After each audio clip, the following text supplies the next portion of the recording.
আসসালামু আলাইকুম এভরিওয়ান। আজকে উইদাউট প্রিপারেশনে বিকালে হঠাৎ চলে গেলাম একটা জায়গায় যেখানে আমার ছোটোবেলার অল্প কিছু সময় কাটছে। একটা হিস্ট্রিক্যাল প্লেস, আমার ছোটোবেলার অনেক দিন এই জায়গায় উঠছি। এইটা একটা সুন্দর একটা জায়গা, এই একটা মাজার।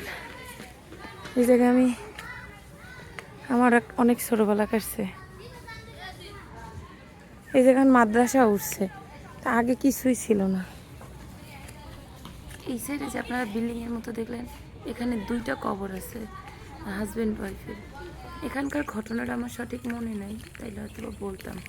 এটা আমার আব্বুর কাছ থেকে আবার শোনা লাগবে, কারণ অনেক ছোট সময়ের ঘটনা তো মনে নেই। মূলত এই কাশবনের এইখানে নামা দিয়েই ওইখানে হঠাৎ করেই চলে যাওয়া। আমার কাশবনে যাওয়ার থেকে আজকে মন ছিল ওইখানে। তার থেকে